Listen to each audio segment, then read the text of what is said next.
Ma panen igaks juhuks salvestama ka, siis te teate. Jaa, pane salvestama muidugi, siis saab ennast vaadata võib-olla. Või me kasutada mingit lõike teinekord või ma ei tea. Ja nüüd on laivis ka. No nii, tundub, et oleme laivis. Täna on siis meie terviseloengute sarja järjekordne osa ja mul on väga hea meel, et täna ma ei ole siin üksi. Täna on minuga Timo, kes tutvustab siis ennast veidikese hetke pärast kohe ka ise. Aga tänasel siis päeval on meil siis teemaks uni ja räägime siis une erinevatest tahkudest. Ja kindlasti ma usun, sa saad siit tarkust juurde, et tuleb kindlasti põnev kuulamine. Et puudutame siis erinevaid nüansse nagu siis une erinevad faasid. Vaatame, kuidas siis toitumine ja uni on omavahel seotud ja vaatame siis, mida võiks süüa, et oma und toetada. Samuti piilume siis toitulisandite maailma natukene. Ja vaatame siis ka seda, et mis siis nagu und segavad näiteks. Nii et ole siis kuuldel ja küsi kindlasti ka küsimusi kommentaariumis. Et täna on siis hea võimalus sul saada siis vastuseid nii minult kui Timolt, et vastame nii, kuidas oskame. Aga küsimused nagu ikka võtame siis selle laivi lõpus, et siis vahepeal ei võta, et siis võtame need kõik korraga. Aga Timo, tere tulemast ja tutvusta ennast.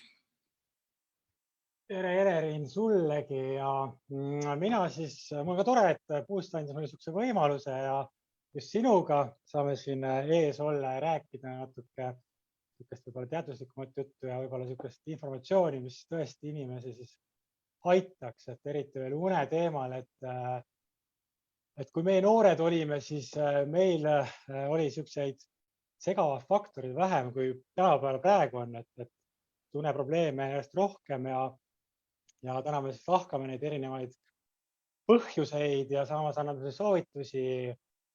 Ja sinu puhul, Elerin, mulle meeldib, et sa ka toitumisel juhid tähelepanu selle keemilisele koormusele, mida mina ka väga palju just mõtlen sellele ja see nii-öelda toidu intelligentsust ongi väga tähtis selle mainida. Kui me nagu mõtleme toidu intelligentsuse peale, siis see glükeemiline koormus on väga tähtsad faktoreid, et me hoida seda tervist. On ju nii? Jaa, väga nõus. Ja siis mina siis, kuidas ma ütlen, ma olin sporditaustaga 2007 kuni 2013 ma olin profikorvpallur.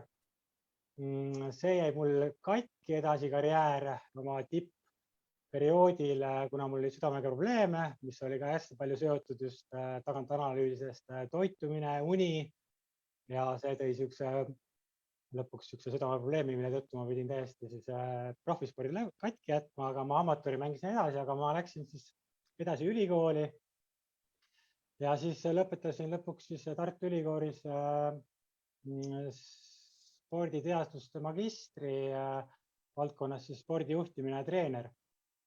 Ja umbes kuskil rohkem 4 aastat ma olen hästi teadushuviline inimene olnud ja mul hästi palju meeldib lugeda kirjandust ja kuulata spetsialisti, kes siis läbi teaduse asjadest räägivad ja põhjendavad ja ma ise olen ka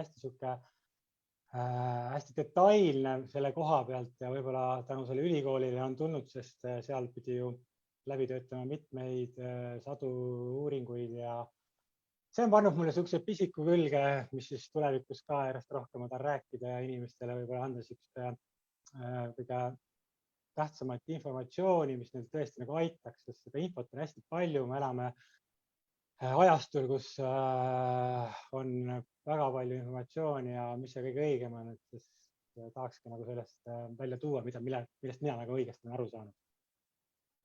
Väga super, ma arvan, et selline detaili minek ongi nagu ülioluline ja just seda, et kuidas selles info virvarris orienteeruda, et just infot on palju. Aga kui minna siis une juurde, siis Timo, äkki sa natukene räägid põgusalt sellest, kuidas sina magad, kas sul on hea uni?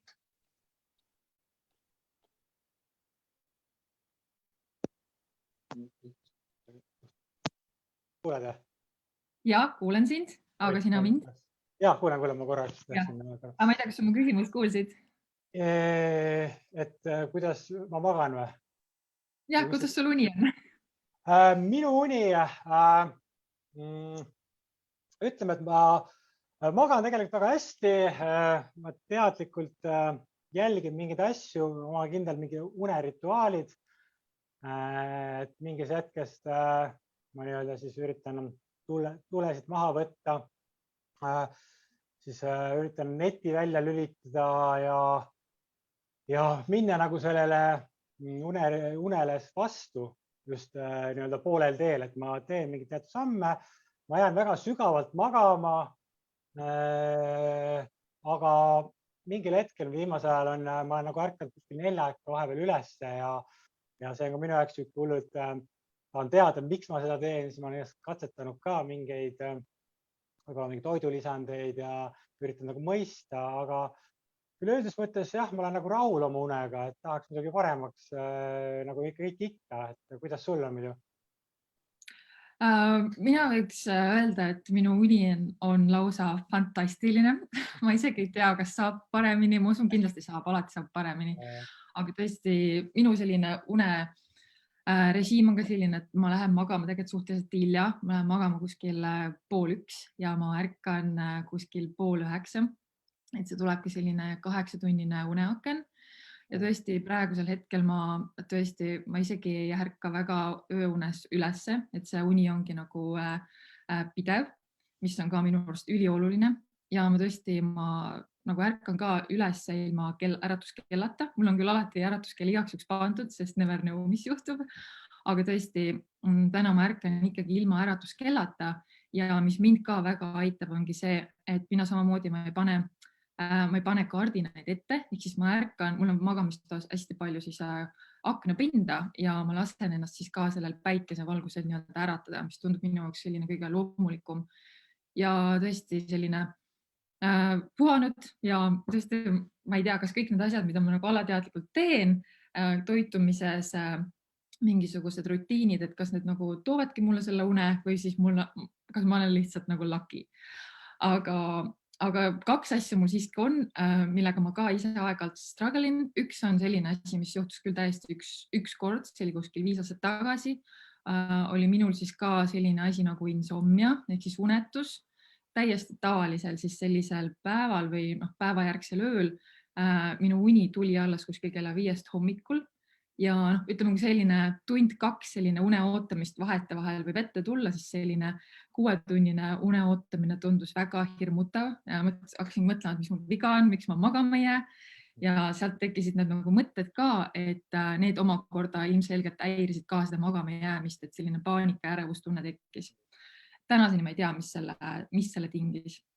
Teine asi, mis mul esineb 4 korda aastas, on selline uneseisund, kus ma olen siis hästi piiri peal sellel ärkvel olekul ja magamisel ja ma tajun siis oma sellist keha halvatust, et minu meel on justkui ärgas, minu meel tahab üles ärgata, ma tahangi nagu alateadlikult, ma tahan keerata, aga minu keha ei lase seda ja selline kehas vangis olemise tunne on väga hirmus, minu jaoks need ööd on nagu õudusunenäod ja ma tean ka seda, et ma tahan nagu kohati nagu karjuda või nagu öelda, et kaaslasel kõrval, et ärata mind üles, aga see ei toimi, minu seest ei tule ühtki hääl välja. Ja see on selline asi, mis tõesti kuskil 3-4 korda aastas selliseid öid tuleb. Ja täna ma ka ei tea, mis seda tingib. Enda puhul ma ei maininud, et minul nagu jah, see magamine aeg on kuskil niimoodi kella 10-st, ma hakkan vaikselt mõtlema sellele, et tõmban tuled alla ja siis ma kindlasti tahan lugeda alati enne magamaminekut kuskil 45 minutit või pool tundi, eks oleneb nagu ajast ja olukorrast, et ma üritan nutitelefoni kõrvale panna. Ja mul samamoodi kella ei ole vaja, mina nagu hommikuinimene, sina oled rohkem söökull, et mina olen lõok, et mul kell 11 juba 11:15 Euraringi järgi olen ma juba nagu sügavas unes ja hommikuti ma olen ka nagu väga pikalt äratuskella vaja olnud juba, et mul 6:30 on nagu see selline aeg, kus ma juba olen, et tegelikult enne sedagi ma vaikselt 6 ärkan juba üles ja siis ma vegeteerin voodis veel ja teen võib-olla mõned meditatsiooni asju millest me pärast räägime võib-olla, millest saaks ka kasu.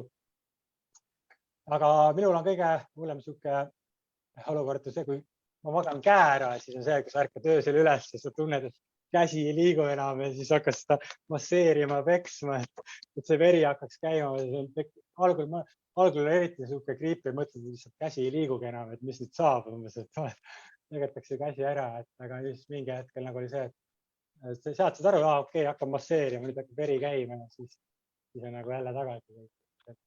Kusjuures käte suremist on minul ka viimase poole aasta jooksul peaaegu iga öö. See on küll asi, mida ma unustasin ka mainida. Jälle ma ei tea, mis seda põhjustab, kas kuidagi vale asend, käsi on kuskil kinni podi all või... Ja üks asi see, et käsi üleval on, siis on ka veri liigub ära, et kui ta pea all või kuskil niimoodi, siis veri liigub ära ja siis tekibki nagu see päris peal magamine, mis ei ole, aga pigem lihtsalt veri ei jõua üles. Nii et omajagu on siis probleeme ikkagi ka. No ongi, et ütleme, uni on sihuke asi, nagu me toitume, me saame nagu mingi määral, ma nagu nii palju uurin, saad aru, aga uni on täpselt sihuke asi, nagu ma ütlen, mina nagu ärkan üles, ma hästi palju uurin, aga ma ei suuda ikkagi nagu magada ja see ongi sihuke müsteerium kõigile nagu ja seda enam me peame nagu sellest rohkem ja rohkem rääkima, et nagu sellest ma tahtsin ka seda laivi teha, et sellest ükskõik, mida me räägime, aga me nagu aitame inimestele võib-olla selle tähelepanu suunata rohkem, sest hästi palju räägitakse tervislik toitumine. Ma olen ka õppisin toitumisnõustajaks aasta aega ja ülikoolis 5 aastat, aga unest mitte keegi nagu ei räägi sellel perioodil, nagu, et siis nagu tagantjärgi mõtlebki, et see on ju vundament, see on kõik alusvundament, kogu tervis, füüsiline, meie sportlastele, kõik hakkagi unest, et kui sa ei maganud, siis ei ole mõtet üldse nagu millestki muust tulemustest rääkida.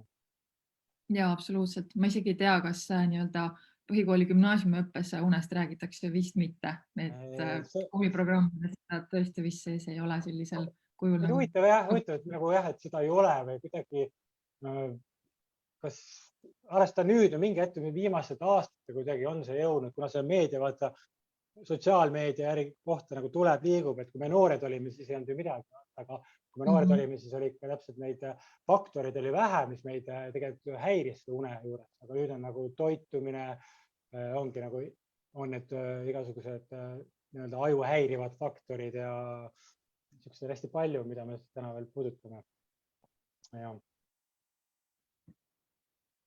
Aga kas me lähemegi siis siit edasi sellest arhitektuurist. Ma siis natuke räägiksin sellest unest üleüldises mõttes, et kui varem olin ka ma arvas, et me magame tunnid täis, et ükskõik mis ajal, siis tegelikult see kahjuks ei ole niimoodi, et meil on tegelikult hästi struktureeritud unestaadiumid ja me ei saa alati kõiki seda vajalikku und sellel ajal, kui me päeval oleme. Ja siin, kuidas ma arhitektuuriliselt seda seletada võiks, et kujuta ette, et sa hakkad savikaussi tegema, on sihuke ring, vaata, kus pannakse plätseritest peale ja siis hakatakse voolima sellest, et iga öö tegelikult hakatakse meil voolima ka siis seda, kui ma räägin praegu vaimsest poolest, hakatakse siis neid mõtteid ja asju kõik voolima. Algul on hästi sihuke läraka, sest ta rohkem järjest läheb ilusamaks ja lõpuks on lihvimine. Ehk une samamoodi on siis erinevad staadiumid. Ma võtan kätte siin paberi, kuidas sa näed? Näed sa hästi või? Ja, enam-vähem. Ütleme, et unel on staadiumeid erinevad ja ongi niimoodi, et siis meil on põhimõtteliselt siis esimene staadium, teine, 3. ja 4. staadium. Ehk nüüd tegelikult võetakse ka 3. ja 4. on koos. Ehk meil on siis uned liigitatakse sügavuni ja on siis REM-uni, deep sleep ja REM sleep. Ja su keha siis läheb niimoodi ühest staadiumist teise, sealt 3. ja sealt 4. Ja seda nagu vajalik teada, sest kõik need tsüklid vajavad ka nagu sellist juhitud tähelepanu, et me mõtleme selle, et me tahame magama minna, et me ei saa nagu ka magama minna niimoodi, et me nagu autoga, kui auto sõidab 100 km/h, nüüd on vaja nagu tagasi sõita, siis me ei saa nagu panna tagurpidi käigu ja kohe siis tagasi sõitma. Me peame peatama hoo kinni ja me peame minema sõitma siis tagasi siis unega samamoodi, et me oleme hästi ärksad, teeme midagi ja tahame nüüd magama minna, siis see ei ole võimalik. Me peame väiksed sammud minema ja meie aju peab minema siis läbi erinevate ajulainete, et siis saada sinna unne minna. Et algul me räägime, me oleme beeta-laines, me oleme aktiivsed. Nüüd, kui me hakkame siis vaikselt unne süübima ja esimesse staadiumisse, siis me oleme kuskil alfa-laines. Alfa-laine, siis on niisugune, kuidas öelda, meditatsioonilaine. Et kui me mediteerime, siis me läheme ka samamoodi alfa-lainesse. Siis sealt me siis läheme teeta-lainesse ehk staadium 2. Teeta on siis ka niisugune alateadvuse uks. Ehk kui me oleme teeta-laines, näiteks lapsed kuni kuskil 8. või 7. mingid erinevad valdkonnas, erinevad inimesed ütlevad nagu erinev vanus, aga lapsed on ka algselt kogu aeg teeta-laines, nad võtavad seda infot kogu aeg vastu ja salvestavad seda siis meie alateadvusesse. Et siis teeta-laine on ka, mis viiakse võib-olla hüpnoosis, viiakse sinna, et me siis avame selle ukse ja ma käisin mõni aeg tagasi hingamisteraapias. Prana Breathworkis soovitati mul ja seega oli ka päris huvitav kogemus, kuidas ma suutsin selle hingamisega minna sinna teeta-lainesse, siis tulid ka mingid huvitavad asjad seest välja. Ja 3. ja 4. staadium on siis delta, siis, kus on aju sügavas unes. Ja need on niisugused esmased niisugused arhitektuur unele ja siis samamoodi see REM-uni. Ja REM-uni on siis meie niisugune unenägude uni, kus siis meie aju emotsionaalsed pooled on hästi aktiivsed, 30% aktiivsed, kui oleme nagu tavaelus nagu ärkvel.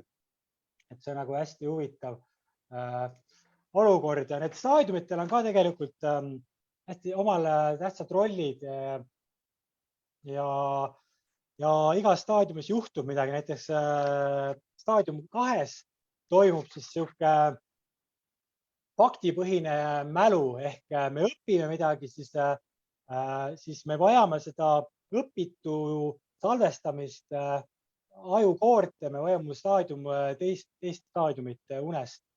Ehk teine staadium on väga tähtis ka, kui mõtleme sportimisele, et meile öeldakse, et harjutamine teeb meistriks, siis harjutamine tegelikult või öeldakse lihasmälu, lihasmälu meil ei ole ka, meil on ajumälu ja meistriks teeb harjutamisel järgnev uni. Ehk kui me õpime näiteks korvpallist, me üritame mingi uut trikki õppida või mingi põrgatusharjutus või näiteks me õpime klaverit, siis me ei saa hakkama, me ebaõnnestume, sest su ajus ei ole veel loodud niisugused närviühendused.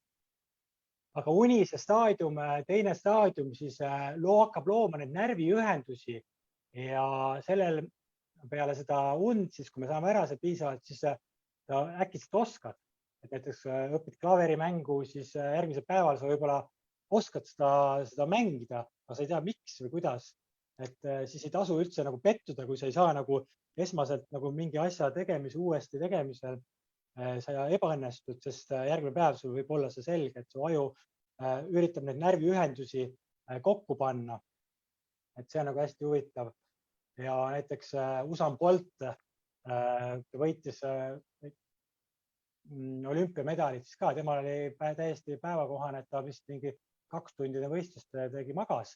Sellepärast, et teine staadium on ka kiiruse täpsuse staadium ehk sportlased lõunaainaks on väga hea, et sa saaksid nagu olla siis ka hästi siis sooritada hästi oma neid võistlusi. Et see on nagu niisugune, et meistriks sünnitakse läbi une. REM-une juures siis sa mainisid ka, et sul tekkis niisugune somm ja siis REM-unes ongi siis me oleme halvatud, me oleme paralüüsis ja sellepärast ei saagi, et kui me näeme unenägusid, siis kehal ongi pannud siin paralüüsi, sest sa muidu hakkad ju liigutama selle tõttu nagu võib-olla vehkima, et siis enda keha on nagu mõelnud välja siis niisuguse kaitsemehhanismi, et sa siis ei hakkaks, ma ei tea, oma kõrvalt kaaslast lööma või sa tõesti, ma ei tea, kõnniks rõdult alla kuskile. Ja või unes, et sa oled Batman ja lendad aknast välja. Jah, täpselt. Keha jumala tark on ju. Jah, ja see REM-uni samamoodi, REM-unes on, kui need esimesed staadiumid, deep sleep, sügavuni, siis toimub nagu sihuke keha parandamine, sihuke kiire info salvestamine, siis REM-uni on see loovuse uni ehk unenäod leiavad meil neid uusi seoseid ehk pannakse neid, korjame siis päeval need igasugused pusletükke ja siis need salvestatakse ja siis REM-uni hakkab siis neid sahtlitest neid pusletükke võib-olla lisama juurde ja siis tekivad mingid uued seosed, et sa võib-olla lahendad mingi probleeme ära ja REM-une kaudu just hästi palju toimuvad siuksed, on leiutusi toimunud ehk näiteks keemilise tabel, Mendelejevi tabel sündis läbi une põhimõtteliselt, et ta nägi midagi unest, ärkas üles ja siis hakkas sättima need paika. Ja Einsteini relatiivsusteooria sündis selle kaudu, Paul McCartney Yesterday lugu sündis ka, et ta ärkas hommikul üles, tal klaaver on voodi kõrval ja läks kohe seda mängima. Ja näiteks Rolling Stonesi laulja Keith Richardson siis oli teinud I Can't Get No Satisfaction lugu, oli salvestunud niimoodi, et hommikul ärkas üles, tal on kassetimakk oli kõrval, mis lindistas tabeli ja ta avastas, et oli öösel magamise ajal siis kitarri kätte võtnud ja mänginud ja sealt see sündis lugu. Et on hästi huvitav staadium ja see REM on seotud hästi palju meie emotsioonidega, siis ehk kui me saame vähe REM-und, siis me võime tunda ennast hommikul, ütleme, emotsioonide võivad olla kõikuvad ehk näiteks kui magad vähe, sa võib-olla tunned teinekord, et sihuke võib-olla halb ilm ka pilves, päikest ei ole, siis sa kuidagi tahad võib-olla kurvemat muusikat kuulata ja sa oled võib-olla rohkem masenduses, siis see on hästi tingitud just REM-unest ja hästi palju vaimsed probleemid on selle tõttu ja me kaotame kõige rohkem ka just REM-und. Sellepärast, et me oleme harjunud hiljem magama minema ja me võib-olla kaotame hommikul seda. Ja see on nagu hästi, et sa põhimõtteliselt jah, et kui saame REM-und siis vähe, siis meie nüüd üks ajukoor amygdala siis on, läheb nagu balansist välja ehk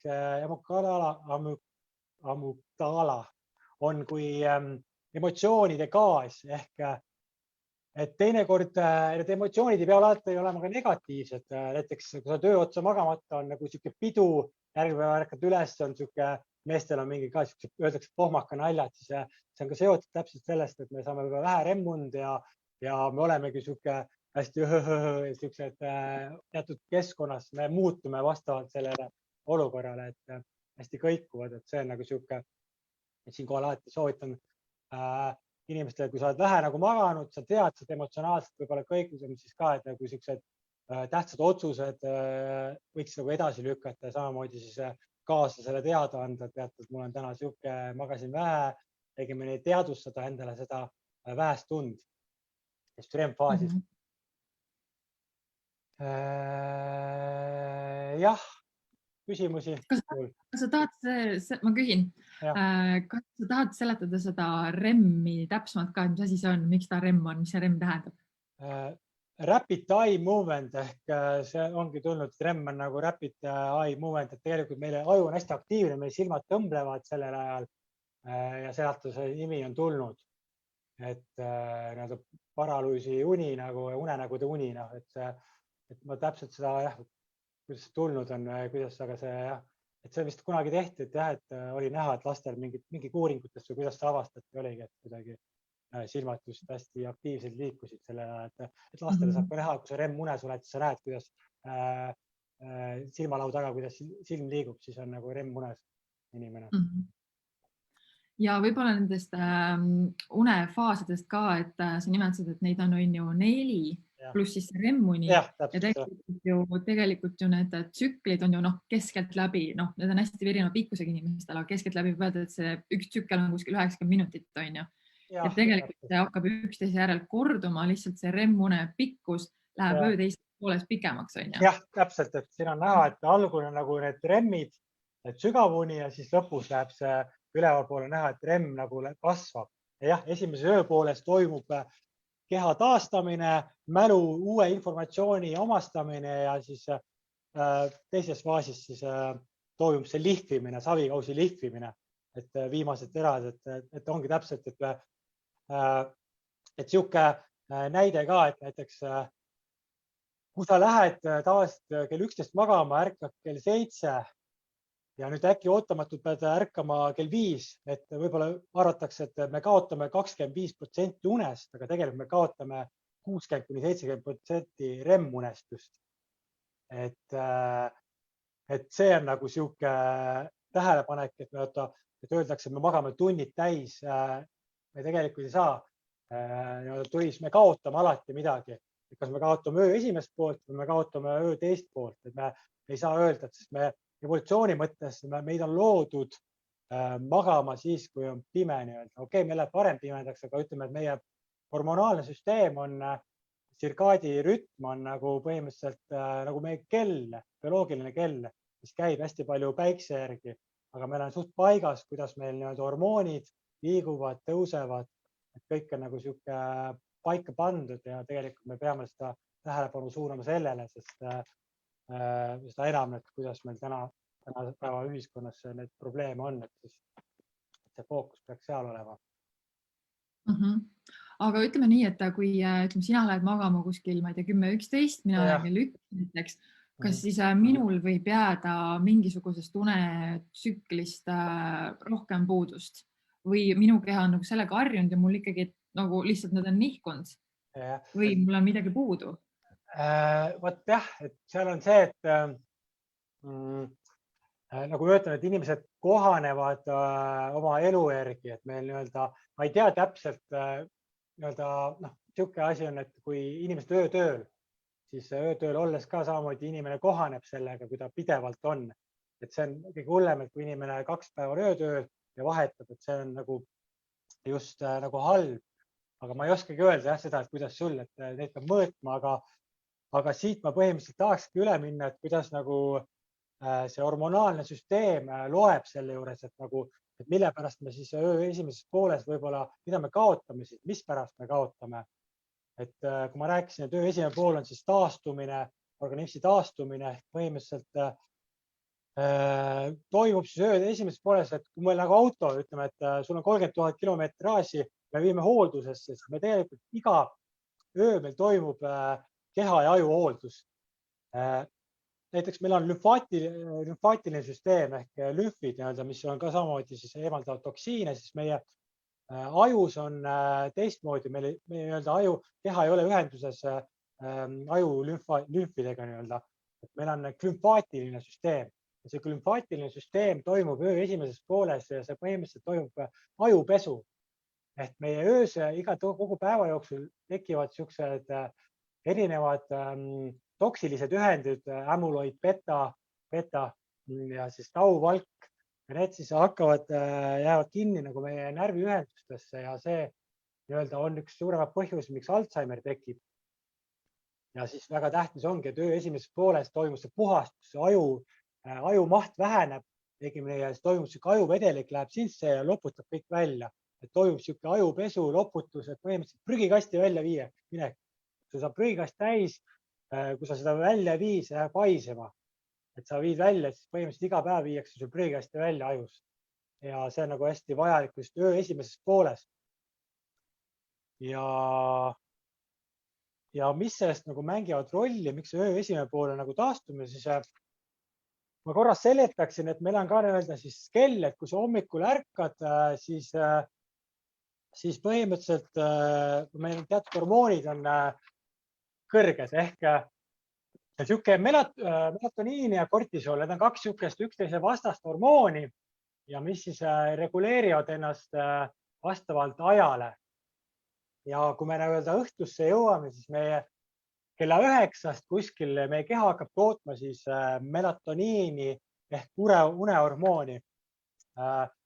Melatoniini roll on meid siis aidata sinna sügavasse unne.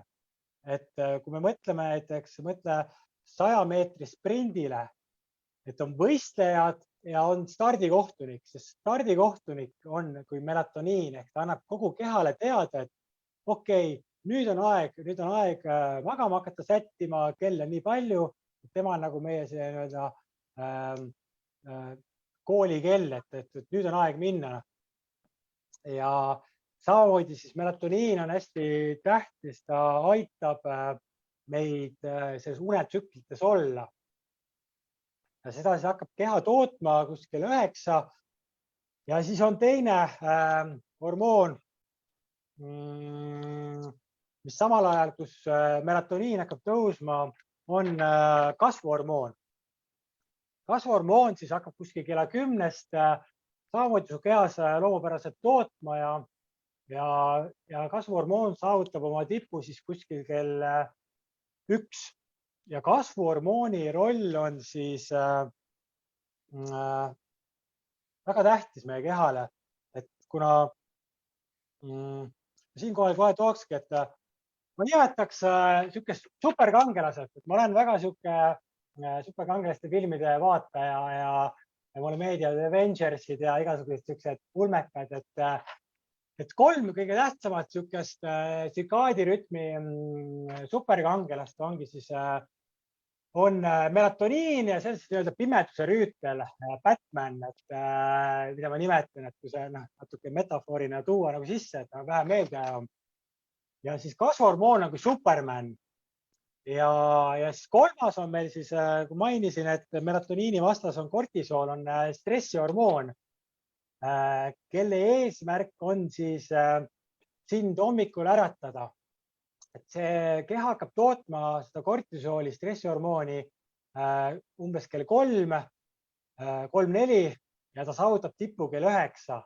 Et kortisool, öeldakse stressihormoon, ta ei ole paha, tegelikult imeline reipuse hormoon, meie põletaja hormoon, ta aitab põletada meie siis glükogeenivaru, et varuained kehas ehk põletame palju energiat tänu sellele hormoonile. Ja need 3 on niisugused, mis on väga tähtsad just ja melatoniin ja kasvuhormoon, et Superman ja see Batman on omavahel hästi palju seotud, nimelt siis kasvuhormooni mõjul toimub ka meie immuunsüsteemi parandustöö ehk öö esimeses pooles meie immuunsüsteem on kõige tugevam üldse. Meie kehas toodetakse NK-rakke. NK-rakud, natural killer cells, on kõige tugevam immuunkaitse sinu kehas.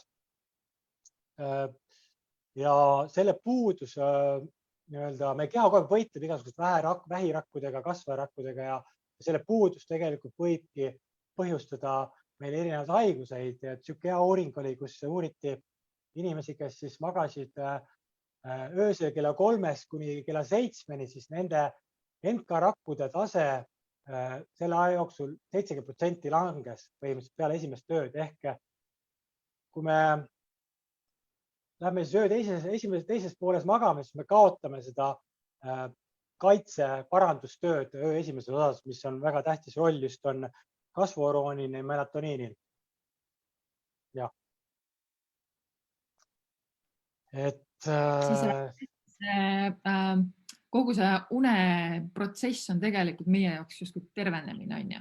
Täpselt see, et esimeses pooles just täpselt ongi see, et nagu mille pärast mina hindan seda esimest poolt, kuna eriti veel melatoniini tootmise juures on hästi palju segavad faktoreid, et siis öö esimene pool ongi, et mina nagu just natuke minu öö teine pool on kehva, aga ma ei näe nagu sellepärast nagu suuri muutused, et mul nagu kuidagi füüsiliselt midagi nagu halvasti oleks, et võib-olla ma olen viimasel ajal REM-und vähe saanud. Ma tunnen, et võiks rohkem saada, aga ma ei ole seda saanud, aga samas ma tunnen ennast funktsionaalselt, ma vaimselt ja füüsiliselt olen nagu tugev ja terve. See on niisugune hästi tähtis tähelepanek. Nii, aga ja siinkohal me siis võikski minna edasi siis sellel toitumise juurde ehk on niisugune lahe tabel ka, et meie und tehakse läbi õige toidu. Et põhimõtteliselt me saame teatud toiduliike nagu trüptofaani, millest tehakse siis meie serotoniini, õnnehormooni ja sealt siis melatoniini. Ja siinkohal ma küsikski, et kuidas sina toitud või millele sa tähelepanu pöörad oma toitumisele, et sa oled ka kindlasti tundnud, et niisugune hästi teadlik, eriti jah, kui me räägime glükoomilisest koormusest, aga kuidas sina oma päeva siis toitumisel reguleerid, millele mõtled? Ja, no arvestades, et mul on fantastiline uni, siis võiks öelda, et minu toitumine justkui siis ka toetab seda, sest et tõesti toitumine ja uni on omavahel hästi seotud. Neil on nagu selles mõttes vastastikune seos, et see, kuidas sa öösel magad, mõjutab seda, mida sa järgmine päev siis sööd ja vastupidi ka, et see, mida sa päeval sööd, mõjutab siis sinu nii-öelda öistund, on ju. Et selles mõttes nad mõjutavad üksteist jah vastastikuselt. Aga mina selles mõttes jah, olen selline glükeemilise koormuse patrioot ja ma jälgin seda ka nagu ise. Et kes siis ei tea, et siis glükeemilise koormuse taseme normaalsena hoidmiseks peaksime me siis jälgima seda, et me ei sööks liiga palju korraga kiireid süsivesikuid ja süsivesikute tase ongi siis see, mis meie veresuhkru tasemega mängib ja mina ka teadlikult valin enda toidukordadesse just neid aeglaseid süsivesikuid, mis ongi siis erinevad siis täisteraviljad, siis köögiviljad, marjad, mis on kõik sellise madala glükeemilise koormusega ja teiselt poolt ma jälgen ka väga palju sellist taldrikureeglit, mis tagab omalt poolt ka seda glükeemilise koormuse stabiilsena hoidmist. Et taldriku reegli järgi siis ongi seda teravilja on seal kuskil 1/4 ja enamuse taldrikust moodustabki siis selline lehtvili ja köögivili ja see toimib minu puhul nagu äärmiselt hästi ja loomulikult teine nüanss, mis seda glükeemilist koormust ja veresuhkru taset siis aitab veres siis stabiilsena hoida, on see, kui söögiajad on regulaarsed ja mina ka üritan siis süüa selliste ühtlaste vahedega, et on see siis selline 3-4 tundi vahet, et kellel kuidas, aga et see vahe, kõige hullem ongi siis see, kui see vahe läheb hästi suureks ja tüüpiliselt ta lähebki tavaliselt inimestel hästi suureks just enne õhtusööki, et kui on õhtusöögi aeg, siis sellel võib olla teinekord siis eelnenud selline 6-7 tunnine paus ja siis koju jõudes süüaksegi tavaliselt kuni magama minekuni. Ja see on selline kõige halvem võib-olla variant, mida teha, eriti kui sul on probleem nagu unega. Ma korraks tahaks küsida kohe, et vaata 3-4 tundi vahet, et vaata väga tihti inimesed nagu nad ei arvesta, et vaata, kui nad midagi suhu panevad juba, et kas sa näksid ka vaata enne seda 3-4 tundi, et sa nagu midagi sööd või öelda ongi, mingi teinekord võetakse mingi väike kommitükk, et kas sa nagu mõtled sellele ka, et sa reaalselt ei söö 3-4 tundi? Ja ma ikkagi üritan sellist 3 tundi, ma üritan nagu hoida tõesti niimoodi, et pärast hommikusööki, minul on hästi mitte traditsiooniline selline söögiaegade kord, mina söön hommikul tavaliselt kell 12 ja järgmine minu toidukord ongi kas siis 2:30, tähendab 3:30 või 4 ja see on minu tavaliselt enne trenni snäkk ja ta on pigem selline suurem snäkk. Ja ma teadlikult üritangi sellel vahel mitte midagi süüa, esiteks see on väga hea nagu hammastele, et mitte hammastele happerünnakut anda. Et muidugi ma vahest ikka võtan võib-olla mingisuguse šokolaaditüki, aga nagu valdavalt ma ikkagi üritan nagu hoida, et seal vahel nagu midagi ei tekiks.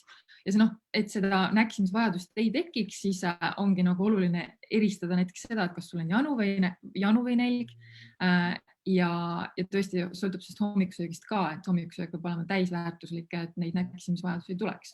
Väga tähtis tegelikult just siin ka, et üks soolestikku peab andma rahu ka, et nagu motormikreeting kompleks on ka nagu põhimõtteliselt hakkab 90 minutit peale seda, kui sa oled söönud, hakkab tööle puhastus, soolestiku puhastus. Ja tegelikult ma näen nagu hästi palju seda, et nagu inimesed näksivad, vaata, et nagu nad ei söö võib-olla korralikult, aga nad näksivad kogu aeg. Me räägime keemilisest koormusest, et me tahame hoida seda veresuhkrut stabiilsena ja see näksimine enne suuremat toidukorda pigem on nagu halb, pigem söö nagu korralikult ära, aga ära mitte midagi sükest, mis veresuhkruga mängib, sest siin päris hakka rääkima, kas insuliin ja kõik see nagu et mina nagu pööran sellele tähelepanu ka, et ma just nagu ei hakka need midagi nagu siukseid emotsionaalsed maitsetele suhu panema, et just mõtlen ka natuke selle pedant selle koha pealt. Teine küsimus, võib-olla inimesed tahavad teada, mis nagu need aeglased süsivesikud, mis sul nagu lemmikud on siis, mis sinul nagu need põhilised toidulaual on, et mida sa nagu sööd? Ja, et ütleme hommikuti tihti need aeglased süsivesikud just ongi, ütleme siis, ma olen väga suur pudrusõber, et väga tihti ma ikkagi nädalas söön täistera kaerahelbe putru, aga minu pudrud on ka sellised, et ma lisan sinna alati valku ja rasva ja minu pudru kogus ei ole väga suur, minu poole kausist moodustab pudru ja pooled on marjad. Et ma ei lase seda ka täistera kaerahelbe kogust nagu liiga suureks, et ta on minul seal kuskil 50-60 grammi. Et ta on üsna tegelikult selline väike kogus, et just hoida seda glükeemilist koormust seal tasemel, et ka täistera kaerahelbest sa võid selle glükeemilise koormuse ja veresuhkru nagu kõrgeks ajada. Ja muidugi siis sellistel lõuna õhtusöögidel on siiski erinevad köögiviljad ja tõesti siis seda mulle väga meeldib toortatar. Seda ma sööngi siis seda, mul tavaliselt ma jälgin, et seda oleks siis 1/4 taldrikust, mitte rohkem, sest muidu jälle ta ajab mul selle veresuhkru liiga kõrgeks. Mustriis, minu vaieldamatu lemmik. Mida väga inimesed ei tea, et süüakse ikkagi neid valgeid riise, mis on suhteliselt kurnud toit, et palju paremaid riisivariante on olemas. Aga söön ka leiba näiteks hommikuti, aga siis ma eelistan alati mingit seemne või täistera leiba. Rimis on hea, ma ostan kogu aeg seda punast ja musta riisi. Ja punane riis on ka väga hea. Palju suuremate mineraalide sisaldusega. Aga kui minna siis veel nagu selle äärmiselt oluline terve päevane toitumine, aga väga oluline on just ka see õhtune toitumine, mida siis õhtul. Viimane söök. Et tihti peale just, kui ma ennegi kirjeldasin, et inimesed nagu vitsutavad terve õhtu läbi ja tihti peale võib seal olla suures koguses liha, siis liha võib seedida sinu soolestikus kuni 8 tundi ja see ei ole üldse hea mõte nagu sellises suures koguses liha süüa just enne nagu viimase toidukorrana, sest et siis peabki keha selles une esimeses faasis tegelema selle toidu seedimisega ja ta ei saa tegeleda nagu täies võimsuses selle keha parandamisega, mis ta peab oma, energia on suunatud mujale. Et selles mõttes tasukski see õhtusöök hoida selline pigem kerge, et võib-olla selle liha asemel, liha on okei, aga siis võiks olla möödukas koguses. Ja minul on selline naisterahva kohta selline 100 grammi liha minule jumalast piisav. Aga miks mitte eelistada üldsegi kala, et kala me seedime ka palju kiiremini ja kergemini ja miks mitte üldsegi siis võtta mingisugune taimne alternatiiv, et kombineerida siis köögivilja ja kaunvilja, et see tagab meile ka siis kogu selle aminohappelise koostise, mis on nagu oluline ja saame sealt kaunviljadest siis ka valke. Ja äärmiselt oluline ongi siis see, et me saaksimegi siis selles õhtusöögist kätte nii valgud kui süsivesikud. Ehk siis valke on meil vaja, valgust me saame siis trüptofaani, mis on nii-öelda e-lühend siis unehormooni tekkimiseks just. Et siis valguline koostisosa on kindlasti äärmiselt oluline seal õhtusel toidulaual, aga teiselt poolt ka siis süsivesik, mis võiks olla siis aeglane süsivesik, et mitte selline magusamps. Ja see süsivesik aitab siis sellel trüptofaanil paremini aju pääseda. Et sellepärast ongi need 2 komponenti nagu olulised. Insuliini, et me süsivesiku abil tõuseb meie see hormoon insuliin ja see insuliin aitab siis selle trüptofaanile aiu jõuda. Et nii ma olen nagu aru saanud, et see vere-aju barjääri nagu saab tänu selle vere insuliinile läbida. Vot, aga see on siis selline üldises plaanis, mida toitumise puhul võiks järgida. Siis ka need trüptofaani allikad, jah, et me saame trüptofaani valgust, et siis ongi igasugused lihatooted, kus me siis seda trüptofaani saame, aga ka näiteks pähklitest saame, näiteks siis India pähklitest ja pistaatsiapähklitest. Ma ei tea, need on 2 minu põhilist pähklit laual, ma ei tea, kas asi on minu hea uni on sellest. Minu on ka India pistaatsia samamoodi. India on nagu kõige lemmikum, et väga huvitav vaata. Jällegi, et nad sisaldavad ka seda trüptofaani, mis on une tootmiseks nagu head, et jällegi selline, mina ka seda nii detailselt enne ei teadnud, aga siis tõesti trüptofaani saame ka siis veel lubadest, seemnetest ja tõesti siis loomsed valgud on ka siis ülihea allikas. Mis kell sa sööd õhtus? Kas sa jälgid seda kellaaega? Õhtusöök jääb kuskil sinna 8 kanti. Minul on ka kuskil 8. Tahaks nagu varem nagu isegi, aga ise jälgin samamoodi, et ma õhtul ei sööks liiga, sealiha ma õhtul ei söö, arvan üldse, et ma olen pannud sprotid, oliiviõlis on üks siuke. Jah, kalat palju kiiremini. Jah, et ja nagu sa ütlesid ja kanaga natuke võib-olla, aga jah, selle mõttes samamoodi üritan jälgida. Just. Aga siis ma tooksin ka veel mõned näited ka nagu reaalselt siis toiduainetest, et võib-olla sellisest nagu rahvatarkusest ka, et öösel soovitatakse meil siis juua näiteks hea une tekkimiseks siis näiteks sooja piima, võib-olla mingisuguse meega, et kas sellel on nagu mingisugust siis toimet. Et sellises üldises plaanis võib öelda, et on ja ma pigem ütlen, et see on selline nagu väga tunnetuslik ja pead nagu ise proovima, aga looduslikult sisaldab siis piim samamoodi melatoniini, aga selles mõttes, kui see piim on nüüd pastöriseeritud, siis mina täpselt ei tea, palju seda melatoniini sinna alles jääb, tõenäoliselt mitte väga palju. Aga veel selline huvitav nüanss, et siis piim, mis on nii-öelda lehmadelt siis lüpstud öösel, et siis see öine piim on palju melatoniinirikkam. Aga jällegi, me täna ei ela enam sellisel ajastul, kus meil toodi siis värsket piima hommikul kuskilt, et see on selline keeruline tänapäeval. Aga iseenesest piim sisaldab ka trüptofaani ja see väike süsivesik mee kujul seal nagu on justkui see hea nagu kompott küll selleks, et seda und nagu soodustada, seal on see väike süsivesik ja trüptofaan, mis on tegelikult uneks nagu head. Et siin ma ütlen, et siin on selline väga tunnetuslik, et proovi enda peal, kas sinul see töötab. Siis kummelitee ja balderian, ka sellised folkloorist tuntud siis sellised peaks justkui nagu rahustama meid ja on siis ka arvatud, et aitavad siis võib-olla paremini magada ja unne suikuda, aga siis selliseid tõesti teaduslikke uuringuid selle tõestamiseks, et nüüd ta kuidagi une pikkust või kvaliteeti parandaks ei ole. Aga jällegi võib-olla erandeid, võib-olla sinul see toimib, jällegi väga tunnetuslik ja individuaalne. Ja nüüd ma tooksin välja veel ka siis 2 sellist asja, mis on siis ka teaduslikult tõestatud, et need võivad toimida. Ja esiteks tooksin välja siis kirsimahla, et väga selline huvitav avastus ka mulle, et siis on tehtud, uuringuid ei ole palju tehtud, need on kuskil väga üksikuid, aga nendes uuringutes siis ongi leitud, et see kirsimahla joomine siis päeva jooksul või siis just enne und tõesti aitab siis unne suikumist nagu kiirendada ja ka une siis seda kogu pikkust ühes uuringus ta pikendas siis lausa pool tundi ja teises uuringus üle tunni aja. Et see on tõesti see asi, mida nagu võiks tegelikult proovida, kui sul on probleemi. Une, ütleme, võib-olla isegi nagu vanematel inimestel, kellel ongi see une pikkus on juba jäänud lühemaks ja võib-olla tõesti seda kirsimahla proovida.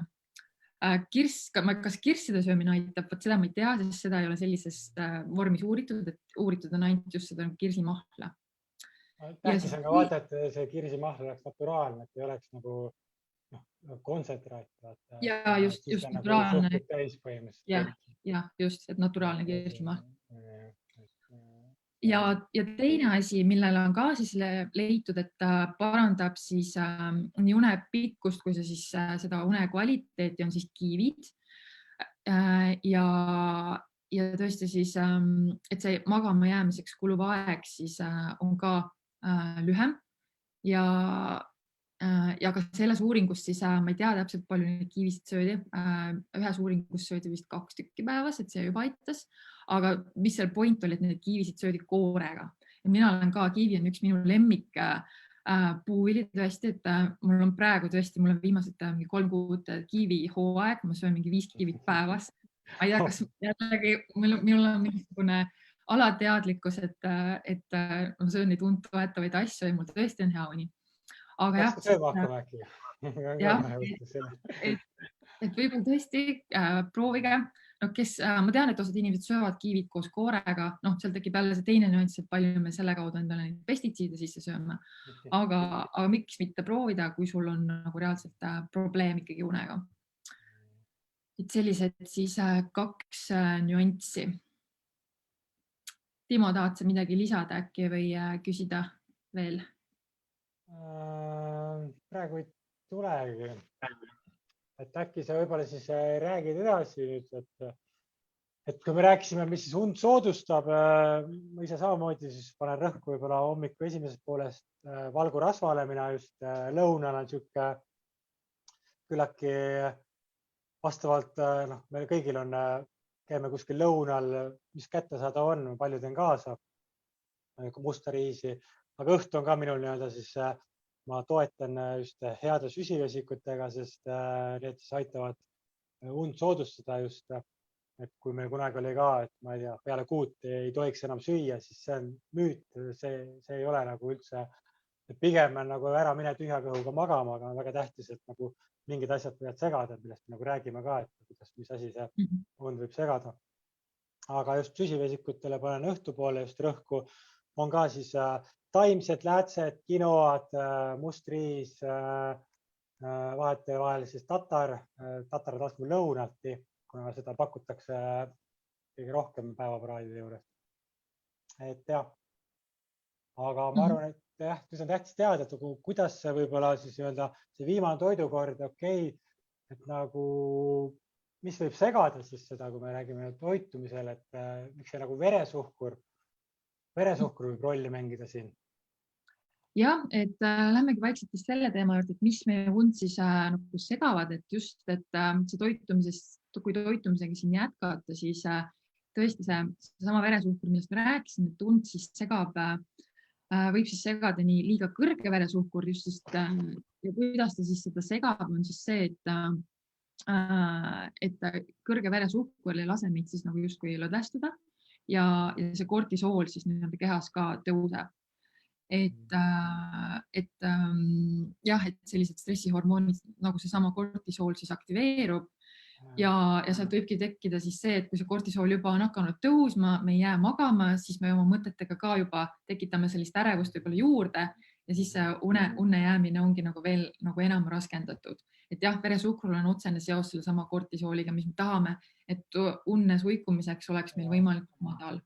Et siin oma näitena ma toon ka, et ma olen nagu katsetanud erinevat söökil 8, ma olen vahepeal söönud näiteks kaeral või putru, pannud ka sinna moosi peale, et ma olen nagu teinud sellest aeglasest süsivesikust võib-olla teinud liiga selle, et minu kehale, vaata naised ja mehed on erinevad. Mulle nagu see, et ma tundsin ja siis mul oligi see, et ma mingi 2 aeg teinekord vist ärkasin üles miski pärast, et just eriti ma rääkisin ka, vaata me keha hakkab tootma kortisooli kuskil see 3-4 ehk kui me läheme nagu liiga tühja kõhuga magama, siis me oleme võib-olla sügavusunes ära ka isegi, aga pärast öö teisest poolest, kui keha hakkab tootma kortisooli, sinu võib-olla see üldine kortisool tase on kõrgem, siis sa ärkabki üles ja ma ise ka nagu natuke täheldan sellega, et mingi stressor või mingi asi nagu mind mõjutab, sest ma ärkan ka kuskil 4 aega üles, aga just ongi, miks inimestel võib-olla on, et kui nad ärkavad üles 3-4 aeg, see on nagu märk sellest, et see ongi see stressihormoon on liiga kõrge. et siis peaks midagi muutma hakkama just. Kas hakka alustada toidust, elustiilist ja kõige sellest. Just. Ja teine asi ka, üks asi veel Nii. korra, et see liiga kõrge veresuhkur pärsib meie kasvuhormooni tootmist. Ehk kui sul on mõttes, et sa sööd näiteks tund aega enne magaminekut pastat, pasta on hästi kõrge glükeemilise indeksiga, rafineeritud gluteen, nisu nagu, siis sa põhimõtteliselt võid kaotada oma taastumisest, oma keha parandamisest, sest kasvuhormooni pärsib insuliin ehk veresuhkur kõrge. Et see on nagu hästi tähtis teada, et kui enne magaminekut on kõht tühi, haara midagi, pähklid, natuke rasva, kookosrasva, midagi sellist. Jah, et lihaskasvule see kindlasti tühja kõhuga, ka tühja kõhuga magaminek ei ole lihaskasvule hea, et seal midagi, jah, see hull pastakogus ei ole hea, aga midagi võiks seal ikkagi olla. Just, aga ma võib-olla siis sellest veresuhkrust pikemalt ei räägikski, et mis siis nagu veel toitumisteemadel mõjutavad siis und on siis tõesti kohvi, kindlasti selline põletav küsimus, et see on jällegi, ma ütleks alustuseks kohe ära, et on hästi individuaalne, et valdavalt teatakse seda, et kohvi ei lase magama jääda, aga samas ja tarvitatakse pigem siis sellel eesmärgil, et päevasel ajal sellist väsimust ja võib-olla unisust nagu peletada. Aga siis jällegi on inimesi, kes joovad õhtul selle kohvi või 2 või 3 ja nüüd ütlevad, et neil ei mõju nagu mitte midagi. Et jällegi nagu pigem hästi tunnetuslik. Ja samas kohvi on hästi selles mõttes paradoksaalne, et kofeiin ise sisaldab ka melatoniini. Et jällegi selline nagu ja mida siin nagu välja siis tuua võib-olla on see, et miks ta nagu on selline vastuoluline, ongi see, et siin peaks rääkima sellisest keemilist ühendist nagu adenosiin, mis meie kehas põhjustab siis uimasust. Ja ongi, et kui sa kofeiini jood, siis need kaks hakkavad nagu omavahel võitlema ja alati ei ole seda, et üks jääb peale kindlalt. Et tihtipeale see kofeiin võib peale jääda, et ta vaigistab selle adenosiini, aga see ei pruugi olla kõikidel inimestel, vähemalt nagu uuringute järgi. Et ma ise ei ole hea selles oma kogemusest rääkima, sest mina kohvi ei joo. Mitte sellepärast, et ta mulle ei maitse, mulle väga meeldib lõhn ja maitse, aga mulle lihtsalt ei sobi, et ta tekitab mulle ärevust ja ma olen pigem nii või naa ärevusele kalduv ja siis see teeb asja nagu veel hullemaks. Aga jah, et see on hästi nagu selles mõttes individuaalne, aga mis siis nagu jah, uuringute järgi nagu selline keskmisele inimesele antakse ka selline kuldreegel, et viimase kohvi võiks juua selline 8-10 tundi enne magama siis voodisse minekut, et siis ta nagu kõige vähema tõenäosusega sinu seda und nagu mõjutab. Ja kui siis nagu ikkagi on inimene, kes joob päeva läbi seda kohvi, ütleme, tal on seal hommikul hakkab ja ütleme õhtul lõpetab, et tal on võib-olla seal 6, 7, 8 tossi nagu päevas kohvi, siis ikkagi uuringud on välja toonud, et sa võid küll ilusti isegi magama jääda, aga see ööune kvaliteet ja see, kas sa oled hommikul nagu puhanud, et siin võib juba hakata see une kvaliteet kannatama. Ja võib-olla siis järgmisel hommikul sa oledki nagu väsinum ja selle arvelt siis on sul vaja veel rohkem seda kofeiini, et seda unisust nagu peletada. Ja jah, unesügavus siis on välja toodud ka uuringutes, et sellise suurema kohvi joomisega väheneb siis sügav uni lausa 30% ja toob meile siis sellist see toob omakorda kaasa sellist üldist vananemist kehas. Timo, tahad sa enda mingist kohvikogemusest rääkida, kas sina jood kohvi? Ei joo, kahjuks pole elu sees kuidagi. Ma olen ka sellest kauge, aga jah, meil on põhimõtteliselt meil on kehas, meil on 2 ensüümi, mis lõhustab kofeiini, et mõnel nagu, kui tal ongi nagu need ensüümi tulemas, siis ta nagu saab kehast kiiremini välja kui teisel, see ongi hästi individuaalne, et siinkohal nagu ei saagi öelda, et kõigil inimestel ühtemoodi. Teine asi on jah see, et see ärevuse teema, nagu, et kui sa oled rohkem ärevil inimene, siis vaata nagu järgi, kas ikkagi nii palju seda kofeiini ei laseks endale kehasse ja siin soovitus on see, et ma rääkisime kortisoli stressihormoonist. Meie kella 9-ni on meie stressihormoon nagu tõuseb oma lae saavutab ehk ja see kofeiin mõjutab selle loomuliku sinu naturaalse äratus tõusu ehk et inimesed, kes võib-olla ongi hästi kofeiinist sõltuvuses, nad ei saa hommikul üles, nad on tusased võib-olla hästi palju seotud sellega, et nad on kogu aeg nii-öelda seda kohvi joonud ja see loomulik kortisol ei saa tõusta ehk kui sul on nagu probleeme sellega, siis proovi seal nii-öelda peale ärkamist 2 tundi, see on küll individuaalne, 2 tundi mitte juua kohvi ja täis kõhu peale siis juua kohvi. Et see kohvi nii-öelda, kui sul on probleeme, siis hästi palju vaata järgi seda kohvi joomist, et ta on ikkagi stimulant, ta mõjutab meid ja tänapäeval üldse need jooke igasugused hästi palju kofeiiniga, et noortele see kättesaadus tegelikult on niisugune väga suur probleem, millele ei pöörata ka tähelepanu meie arust, et mis on võimalik noortel need igasugused monsterid ja kõik need niisugused joogid, kus on neid kofeiini sees, see on tegelikult päris, kui meie noored olid, meil ei olnud võimalust. Nii et kui unega on selles mõttes probleeme, siis tasuks kohvi tarbimine üle vaadata ja võib-olla tõesti jätta see hommik tarbimine sinna esimesse päeva poolde. Aga jah, väga individuaalne, ütleks selle kohta. Aga teine kindlasti väga oluline nüanss või selles mõttes jook on alkohol, et kuidas alkohol und mõjutab. Et ka kindlasti väga paljud joovad, kas see alkoholikogus ei pea olema üldse suur, aga joovad siis õhtul mingisugust alkoholi, mingi vein või õlu just nagu selleks, et nagu rahustada ennast ja võib-olla siis ta aitabki nagu paremini magama jääda ja ta võibki aidata paremini magama jääda. Aga nüüd selle alkoholi siis probleem tekib seal, et ta lühendab siis seda ta lühendab uinumiseks kuluvat aega, aga ta mõjutab hästi palju siis seda une just teist poolt, et ta blokeerib nii-öelda seda sama REM-und, mis meil on päeva teises, tähendab öö teises pooles siis nagu valdav. Et ja siis ongi see, et kui sa võib-olla jäädki tõesti nagu ilusti magama, siis see öö teine pool võib olla rahutus, ärkad rohkem ülesse ja sul on nagu raskusi uinuma uuesti jäämisega. Et kindlasti, kui sa mõtled enda sellisele peojärgsele ööle, siis ma ise mäletan neid samamoodi, et magama jäämine on väga kiire nagu nipsust, aga ma ei maga kunagi nagu, ma mõtlengi, et ma tahaks nagu magada välja võib-olla 8 tundi ikkagi, aga see uni ei lähe mul nagu 8 tunni peale, et ta ikkagi jääb sinna võib-olla 5 tunni peale ja see hommikune uni ongi hästi nagu halb, et ma ärkangi pidevalt üles ja mul on raskusi uuesti magama jäämisega, et seda ma olen ka enda peal nagu täheldanud.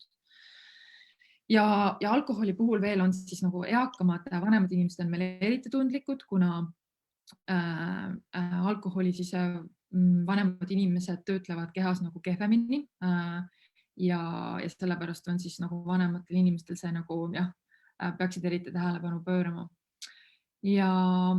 Ja just kuna meil see REM-uni saab siis alkoholist häiritud, siis ei ole meil täies jõus ka kõik need nagu keha taastumisprotsessid, mis ongi siis nagu kognitiivsete funktsioonide nagu parendamine, mälu parendamine, mis selles faasis ka nagu toimuvad.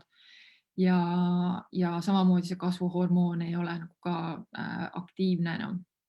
Et on välja toodud, et siis alkoholi unes kasvuhormooni tootmine võib väheneda lausa nagu 2 korda. On või? Seda ma tahtsingi ise, ma proovisin leida, ma ei leidnud väga head see tegid ära, et just see kasvuhormoon taastumise mõttes, vaata, kasvuhormoon lastel kuni 20 eluaastat on hästi kõrgel, õigemini lapsed nagu taastuvad, aga mida vanemaks saame, peame rohkem tähelepanu pöörama just selle kasvuhormooni saamisele, sest see on nagu meie remont ja meie töökoda kehale taastumisele, rakkudele, et see on hästi tähtis, kus tähelepanu pöörata on. Et siis jah, alkoholiga tasub teada, et sellised mõjud unele on. Siis nüüd, kui toitumisest nagu kõrvale minna, siis mis veel mõjutab und, on kindlasti selline asi nagu trenn. Selles mõttes trenn, et liiga hiline ja liiga intensiivne trenn, et trenn nii-öelda üleüldiselt loomulikult soodustab und. Aga jah, et see trenn, kui ta on tõesti liiga hilja ja ta on liiga intensiivne, siis mul on ka nagu endal tuttavate pealt näiteid, et kui see trenn lõpeb seal kell 9 ja sa oled harjunud võib-olla 12 voodisse minema, siis su keha võib olla ikkagi selle intensiivse treeningu korral võib ta olla siis ikkagi nagu liiga veel ärev ja pulss on siis nagu kõrgem, kehatemperatuur on kõrgem, et kehatemperatuur meil tegelikult ju unne jäädes natukene langeb, et siis see on nagu just vastuolus, et siis enne treeningut tasuks just, või tähendab enne magaminekut tasuks see trenn jättagi siis piisavalt nagu varasele ajale, et see sinu und nagu ei mõjutaks. Et samamoodi siis see kortisooli tase seal liiga hilisel trennil on ka veel liiga üleval ja ei lase siis nii-öelda rahuneda kehal. Timo, on sul mingid näiteid ka, mis veel und? Siin sellest temperatuurist kohe rääkisin, see on ka tegelikult hästi tähtis, et meie keha tahab siis langetab temperatuuri ja ideaalis nad on välja toonud, et see temperatuur magamistoas võiks olla kuskil 18–21 kraadi. Et see on väga tähtis, sest ma olen ka nagu üritan tähelepanu pöörata, et kui sa ärkad nagu öösel üles, sul on kuum, see tähendab seda, et sa peaksid vaatama näiteks voodilinad ära, mis tekiga sa magad, et ma ise ka hästi kasutan nagu satiinist ehk puuvilasest linasid. Ma olen tekku mul lambavill, sest see kuidagi hingab, et ma olen nagu olen proovinud siukse õhemaid, aga nüüd sünteetiline ma kohe nagu tunnen, et mul keha ei hinga. Ja mul üldse see temperatuur, ma tunnen ka kuidagi kõigub, et ma olen nagu katsetanud, aga see just, et kui sa näiteks tahad, lastelgi näed, et läheb jala välja, siis meie kehal on 3 kohta, kus me siis keha siis temperatuuri langetab kõige kiiremini.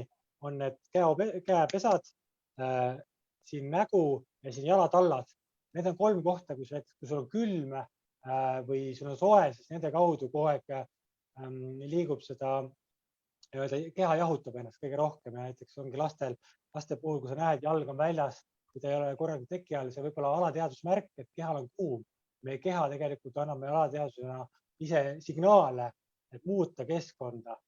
Ja et see on nagu selline, et ma ka käin nagu öö juures külas, siis ma ka üritan nagu vaadata, et oleks mingid siuksed asjad, et jälgida lapsi, kuidas see on, et aga just siuke voodi, see on väga hästi tähtis ka, see voodi, mis madratsi sa peal magad, et me mõtleme ikkagi sellest 6-8 tunnist oleneb, millised su järgmise 16-18 tundi on. Ehk see on väga tähtis sellele mõelda, et sa võid võib-olla natuke hiljem magama minna, vaadata Netflixi, sul on põnev, aga järgmise 16-18 tundi sa võid kahetseda või sa õigem ei ole 100% sina ise.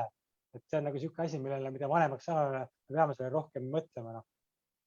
Ja et see on ja siuke hea nipp on näiteks, et kui me keha tahab madalamaid temperatuure, siis näiteks tund aega, 1,5 tundi enne magamaminekut soe dušš või saun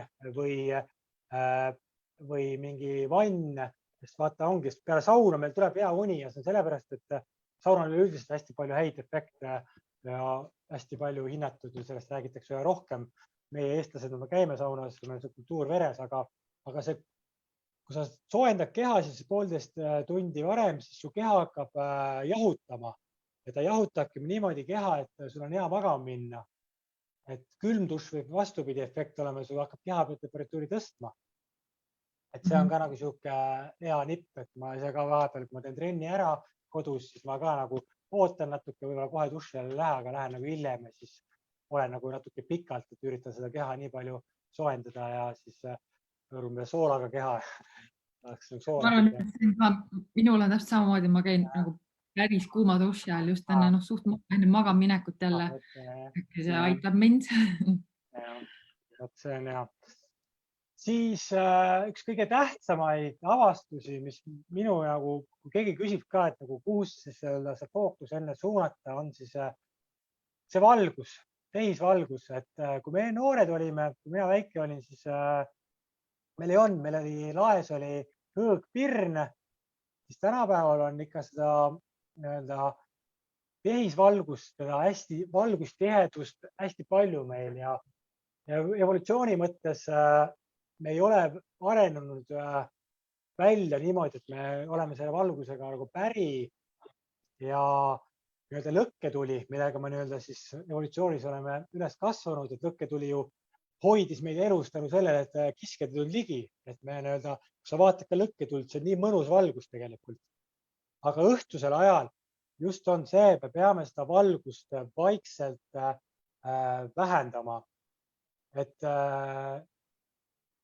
kuna ma rääkisin selle pimedushormoonist, Batmanist, nagu filmiski, ta on pimedal ajal tuleb välja, ta siis tapab neid pahalasi ja see Christian Bale'i film, viimane oli Pattisoniga ka, ma käisin vaatamas seda, et aga samamoodi see pimeduse hormoon, vampiirhormoon, ta ei taha valgust.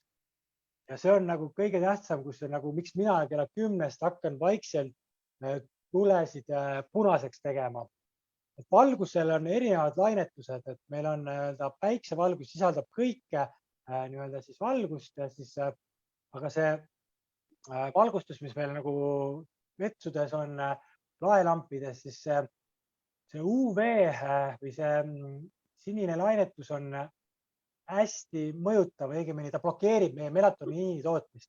Melatoniin on meil vaja nii-öelda siis unne jäämiseks ja see on kindlasti see võib-olla teinekord on olukordasid, on mul varem olnud, kui ma enne selle tähelepanu pööranud, et ma lähen, kustutan tuled ära, ma lähen voodisse ja ootan, kuna uni tuleb.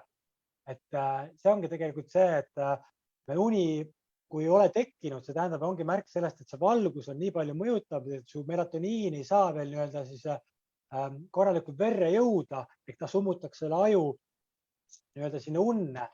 Minu kella 10 lähebki, panen punase valguse peale suht ja ma hästi palju võtan siis telefonil ka, võtan selle, mitte nagu night light on nagu igast Apple'il on ka vist mingi night mode või tähtis on see valgustihedus, see sära, mis tuleb, et seda ka alati maha võtta. Et see on nagu hästi sihuke ja kuidas sinul, et me rääkisime natuke sellest, et sa võib-olla ei ole selle valgusele tähelepanu pööranud, aga kuidas sina nagu alateadlikult, mida sa oled õhtul teinud, nagu, et kui sa magad hästi, et sinu sa oled see inimene, keda peaks kuulama just, et kuidas me rääkisime selle teemal, et nagu, mida sina nagu avastasid kohe, mida sa võib-olla õigesti oled teinud selle koha peal? Ja minul ongi see, et ma ei kannata õhtul enam absoluutselt sellist nagu täis tuld, et mul on ka nagu sellised timmerdatavad tuled hästi paljudes kohtades kodus ja ma keerangi need hästi nagu selle kõige madalama peale ja ütleme selline, kui juba ongi selline magamineku aeg ja lähed vannituppa, siis seal mul on ka alateadlikult juba ma panen kõige nii-öelda hämarama tule, sest et see juba nagu eos kuidagi loomulikult on selline täis valgus nagu hästi ebamugav. Ja see kindlasti nagu aitab sellel melatoniinil juba nagu vaikselt tegutsema hakata. Et see kindlasti jah, selline, mis on täiesti tulnud ka nagu loomulikult, et ta lihtsalt mulle see nagu tugev valgus enam õhtul ei meeldi. Ja loomulikult see sama asi ka, et kui me nüüd räägime ülesärkamisest, siis kardinat ma ei pane ju ette, et jällegi, et melatoniin samas ka ära läheks õigel ajal, siis ma lasen selle päevavalgusele tulla. Aga telefonis võtad nagu valgust maha või mis sa telefonis, kui sa... Ja, et ma sellest patust ikkagi puhas ei ole, et ma ikkagi õhtul ikkagi scrollin telefoni ja... Ei tahtnud mainida enne, jah? Aga tõesti, mul on see valgus täiesti maas kõige alumise nagu selle astme peal, et see kindlasti aitab nagu ka kaasa, et on juba nii ebamugav, et väiksed tüüpid. Et see on nagu jah, millele inimestel nagu soovitan kindlasti, et see on nagu esimene asi, et meil ei ole vaja mingit tablette, mingit asju võttagi, et pöörab tähelepanu esimene valgusele. See valgus nagu on, et kui ma ka nagu punase valguse panen, ma loen raamatut, siis ma tunnen lihtsalt, et ma mõte enam ei tööta. Uni nagu tekib iseenesest, et mul hea sõber Jörgenile ka ma rääkisin sellest asjast ja hakkas pöörama tähelepanu, siis ta ütles, ta vaatas ka nagu õigemini ta oli see, et ta andis talle punase pirni, ta tahtis raamatut lugeda ja naine tal tahtis magama minna ja siis samamoodi punane valgus on meie kehale hästi loomupärane ja see ei sega ja magamistuppa ma soovitan niisuguse punase pirni muretseda, dekoorades on olemas, ma pärast panen lingi ka, mis ise nagu siis saab panna, vajutad nagu lihtsalt selle puldi pealt punaseks, et see on nagu niisugune lastetoas samamoodi, et ma ma käin õel külas, siis ma olen suutnud ka sinna lastetuppadele muretseda selle punase valgusega, et saavad rahulikult magada ja see punase valgus ei mõjuta melatoniini, et räägitakse, et see LED-pirn on üldises mõttes halb, aga see punane valgus on nii nagu loomupärane meie kehale. See nagu päikseloojang. Meie päike on samamoodi, et keskpäeval on ta kõige säravam, kõige tugevam sinine valgus ja siis õhtul, kui päike loojub, on punased valguse need ja see on nagu signaal meie kehale tegelikult, et on aeg uinuma jääda. Ja punane valgus on põhimõtteliselt nagu lõke nagu sulle, et kui sa vaatad jaanipäeval lõket, see on nii rahustav. See punane valgus rahustab, et ma käin õel külas, siis tal on ka hästi palju LED-valgust seal ja siis mul ka tekib siuke, et ma olen ise nagu vampiir, et ma kella 10 nagu ongi vaikselt tõmban tuled alla, aga silmad on need kõige peamised kohad, et kus me siis saame, et meie silmad on põhimõtteliselt aju osa. Silmad ongi aju, et silmad on ainukesed asjad, mis meil on ajust väljapool ja see on siit silmade kaudu käib see signaal ja siinkohal ma siis, et kui sa vaatad seda saadet praegu, siis ma loosin välja siuksed prillid, mis siis blokeerivad 100% sinist valgust, et see tuleb siis biohackingu valdkonnast, et ma ise mingi hetk ma lõin need sisse, müüsin mingi aega, ma lõpetasin ära, ma ei viitsi tegeleda sellega, aga mul on jäänud mõned paarid ja ühe paari loosiks välja siis kõigi vaatajate puhul, siis see nagu põhimõtteliselt ongi näiteks, et kui me läheme vannituppa, kus on hästi palju valgust, ei ole nagu võimalus seda või siis soovite üldse pane koridorist valgus põlema, siis käib tualetis, aga inimesed ei ole, aga niisugused prillid, mis on nagu võimalik soetada, kas või siis vaatate Amazonist, aga mina siis kasutan neid prille juba pikalt, et ma olengi, ma arvan, 2 aastat ja tänu nendele valgusele ma arvan, et ma olengi suudan uinuda 5 minutiga reaalselt nagu, et mul ei ole nagu uinumisega kunagi enam probleeme olnud, kui ma hakkasin selle valgusele tähelepanu pöörama ja see siis põhimõtteliselt blokeerib kõik need valguslainetused ära ja üleüldist valguse mõttes ma soovitan, kui sa selle pane siis madalamalt, et õigemini silmade kõrgused nagu madalamale, et laualambid võiksid olla, mitte nagu laelambid õhtupoole. Et see on nagu siuke, aga siis ma loosiksin need prillid ühele vaatajale, kes siis jagaks meie videot ehk loosis osalemiseks, siis on vaja, et sa jagaksid seda meie videot, et une teemal on väga tähtis, et see jõuaks inimesteni, et loodan, et inimesed suudavad seda kuulata, et Eestis räägib vähe, aga ja nende prillidele kõrvale siis ma veel annan siukse raamatu kaasa, süvenemine, deep work on ingliskeelne, et see on väga siuke hästi paljud inimesed, siuksed teadlikud inimesed soovitavad, ise olen läbi lugenud selle ka, aga ma eraldi ostsin kunagi selle, mul oligi mõte kunagi ära anda see, aga igatahes saad selle raamatu veel pealekaubaks, et siis see raamat siis aitab sulle hinnata oma aega, õigemini kuidas tähele panna, kus su aeg läheb, et kuna me tänapäeva ühiskonnas eriti, et kuidas meil seda informatsiooni võtab hästi palju fookust selle kõige tähtsamale ära, mida me nagu peaksime võib-olla tegelema, et siis prillid ja siis raamat läheb siis ühele vaatajale, kes siis jagab meie videot. Ma jagan ka, täiega tekkis nüüd põnevus, äkki ma võin. No muidugi jah, sa muidugi võid teha. Mis nendest prillidest rääkisid, et sa kasutad, et mis kell sa neid juba hakkad õhtul nagu kasutama? Ma panengi, ütleme, et ongi see, et eriti arvutitöötajatega oleks siuksed prillid hästi vajalikud, et arvutis seda valgust ikkagi tuleb, ja isegi kui ma panen arvutis ka selle nii-öelda red light'i või on niisugused Flux vist on niisugused programmid, mis tegelikult ka nagu panevad seda punaseks selle ekraani, aga kella 10, ma ütlen, et hiljemalt ma panen prillid pähe, kuna ma tõmban tuled alla nii punaseks, ma hakkan nagu üritan hakata mingi 22.15 raamatut lugema, aga näiteks telefoni juures mul on vaja natuke midagi sättida, siis mul on kogu aeg prillid peas, et ma võtan valguse maha, siis ma kuidagi telefoni ka nagu hästi niimoodi, nagu, et ma ei taha üldse vaadata. Aga see oleks lihtne äkk, et eriti ka näiteks nagu naistel võib-olla, kelle lapsed on, et vaja nagu öösel tuli panna põlema, siis on ka siuksed võimalused, et prille. Eestis keegi ei paku, neid peab kuskil Amazonist tellima, et ma jätan võib-olla mingi lingi, ma otsin mingi soodsamad prillid, aga need ma nagu ka ise kunagi siis veel müüsin, aga see on niisugune nišitoode ja sellest Eestis nagu väga vähe nagu räägitakse, aga need prillid nagu reaalselt võivad aidata seda, et häkkida seda, et sul on vaja arvutis olla, midagi teha, aga samas tahad juba, et sul melatoniin tõuseks. Siis need prillid on võimalus nagu, et seda mobiloogiat häkkida. Nii et hea võimalus need täna endale saada. Jah. Nii. Mõtted. Kuidas sina siis vaja niimoodi, et kiirelt midagi teed, aga nüüd tahaks magama minna. Mis tööriistad sul on, mida sa kasutad, et saada mõtteid kiirelt unelainele?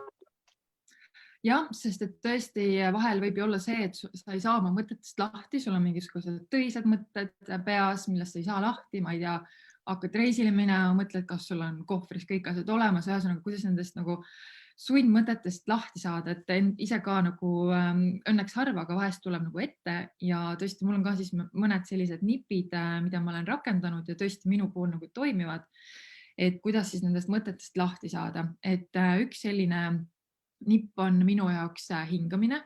Ma kasutan sellist nii-öelda intervall hingamismeetodeid, ehk siis minu puhul on see selline, et ma hingan näiteks siis, see sekundite arv ei ole oluline, aga näiteks 8 sekundit ma hingan sisse, siis ma hoian hinge kinni 8 sekundit, siis ma hingan välja 8 sekundit ja siis ma hoian jälle hinge kinni 8 sekundit. Et see sekundite arv ei ole seal nii oluline, aga 1 sekund on ilmselgelt liiga vähe.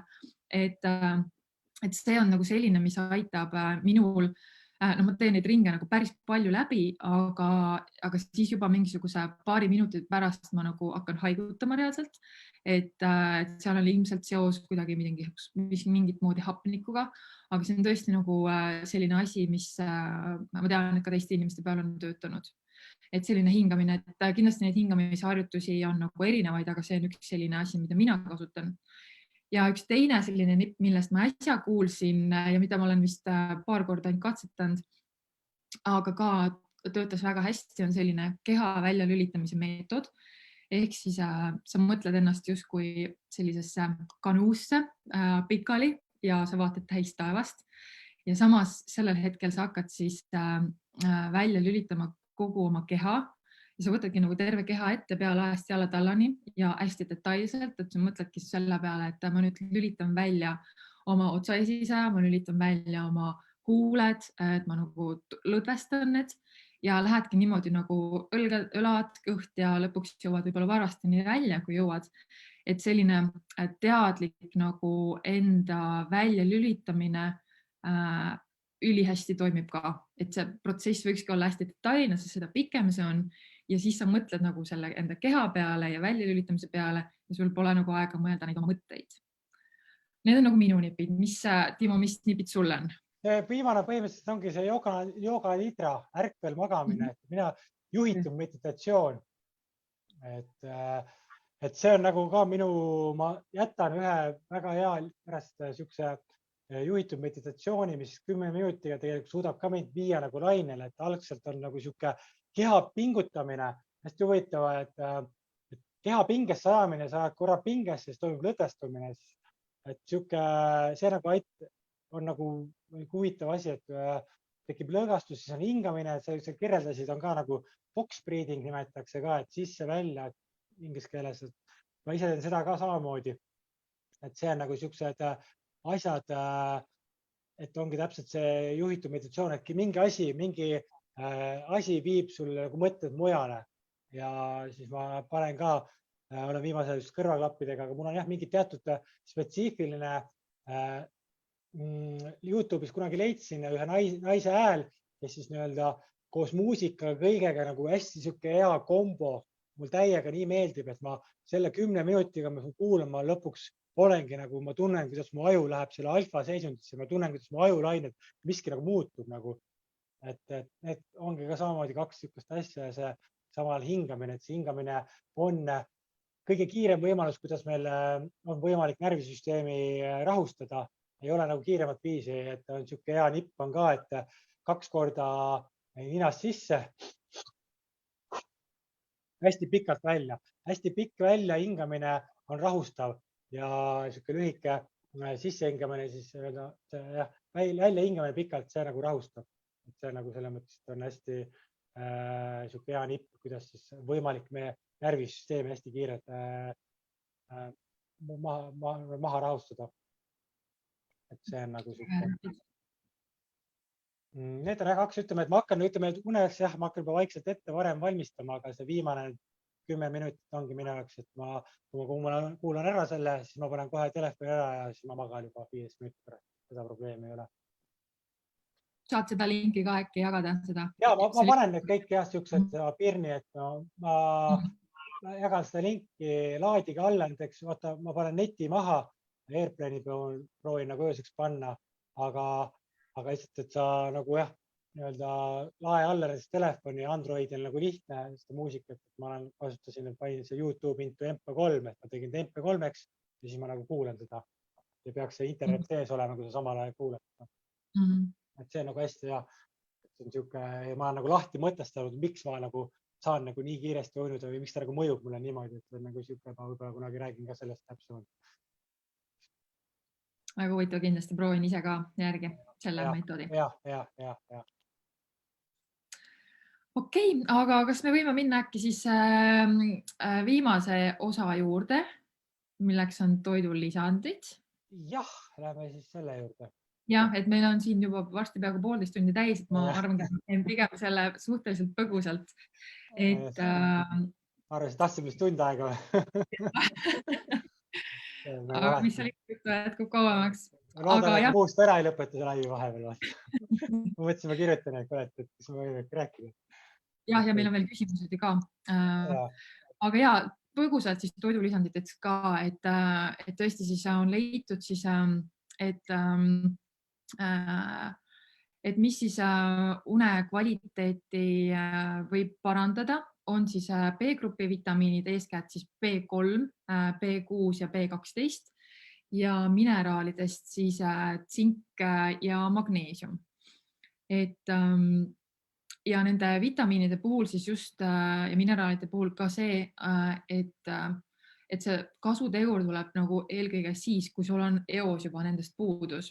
Kui sinu nende B-vitamiini ja tsingi ja magneesiumi depood kehas on justkui normaalsel tasemel, siis see juurde võetav nagu ekstra kogus suure tõenäosusega midagi nagu juurde ei anna.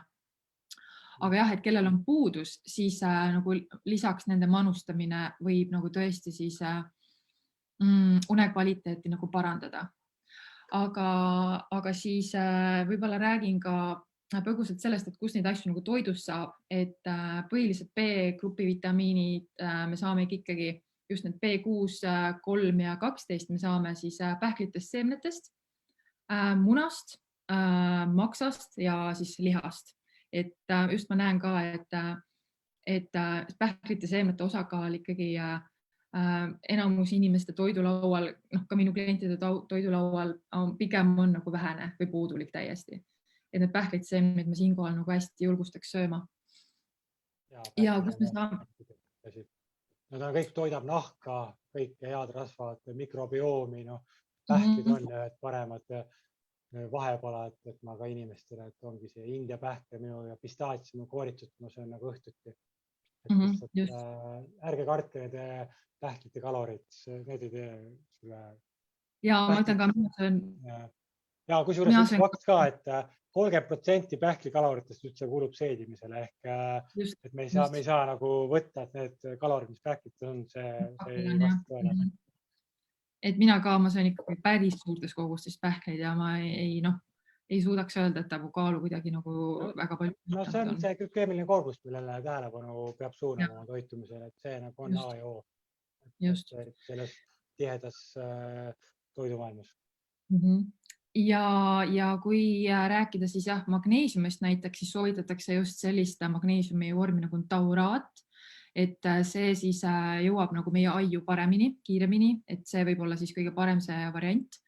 Aga muidugi toidust, kus me jällegi magneesiumi saame, on täpselt need samad pähklite seemned ja siis täisteraviljad. Ja tsink siis samamoodi, kus me saame jällegi seemned pähklid, liha, maks ja loomulikult, mida ma unustasin ka B-grupi vitamiinide juures mainida, on maitsepärm, mida ma ka ühes eelnevas laivis mainisin, see on tõesti nagu kõige, ma arvan, nagu väga super B-grupi vitamiinide allikas ja seal on ka tsinki päris palju, et saab väga nagu lihtsasti kätte oma need vajadused. Ja siis eelkõige ikkagi kasutegur tuleb siis, kui sul on nendest puudust. Siis üks selline võib-olla idamaine selline juur, mida tahaks ka välja tuua, on ashwagandha, mis siis ka tal on selline stressi ja ärevust vähendav toime, alandab looduslikult siis kortisooli taset, mis ongi oluline, et meil une ajal see kortisool oleks nagu madal ja pikendab siis uneaega ja siis une kvaliteeti parandab ka, et võib-olla selline võõras, ta on selline ingverilaadne ja kus teda ongi, on näiteks ka Boost'i enda siis nendes segudes, üks ma tean, on see Relax tervisesegu, kus seda ashwagandhat on, et kui sul see näiteks kodus on olemas, siis võib-olla just enne magamaminekut nagu vaadata, kuhu toitu see võiks nagu sul sobida. Et selline hea variant. Ja loomulikult ei saa rääkimata jätta ka melatoniinist toidulisandina iseenesest, et see on hästi selline väga suure ettevaatusega peaks sellesse toidulisandisse suhtuma. Minu teada seda saab ka ainult retseptiravimina, kui ma nüüd ei eksi, ja et ta ei olegi nagu mõeldud selliseks kergekäeliseks kasutamiseks.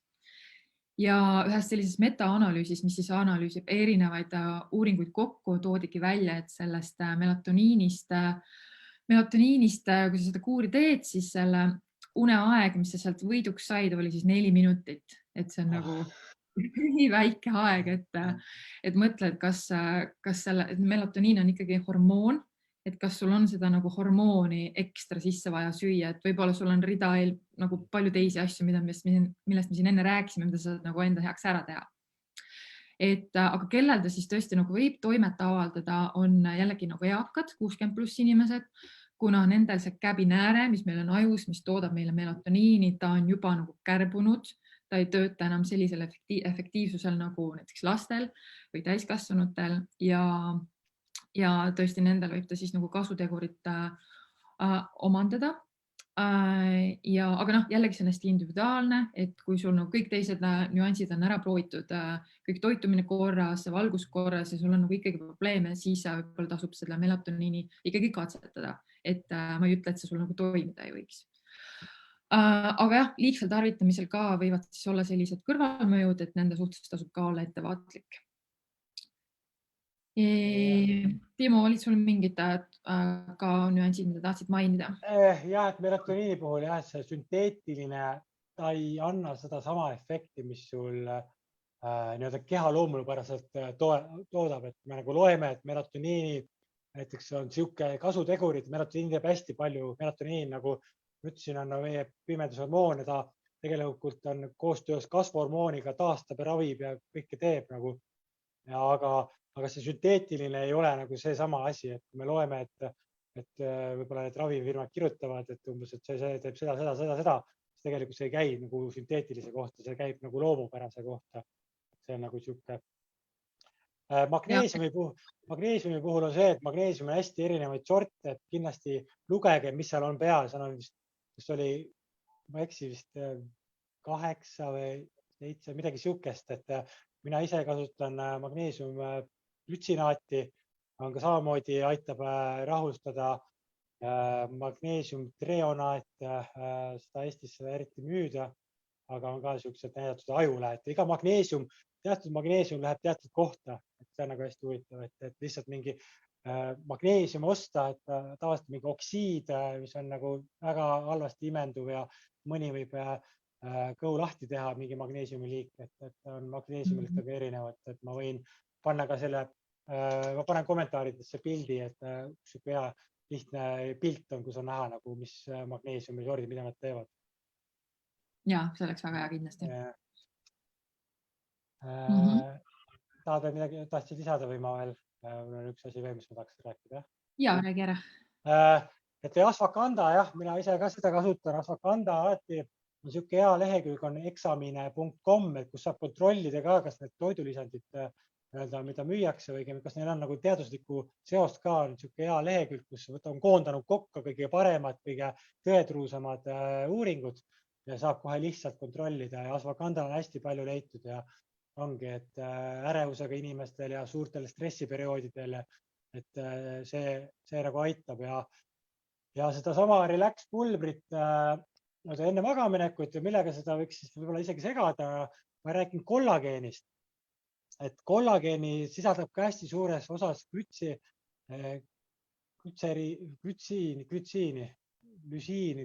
jah. Need aminohapped on meie meelde, aga kollageeni meil vaja siis ka, et meie nii-öelda siis nahk taastus, just pustil on see veiselihast kollageen, siis on see veiseliha kollageen on just hästi hea igast kõõlustele, näiteks sportlastele, kes on mingi vigastused olnud, vanematel inimestel kõõlused ja siis nii-öelda nahk on ka nagu, meil on vaja kollageeni selleks, et nahk nagu paraneks, aga väga tähtis on jälle teada, et selles kasvuhormooni jõudes, et kasvuhormoon kasutab kollageeni, et taastada.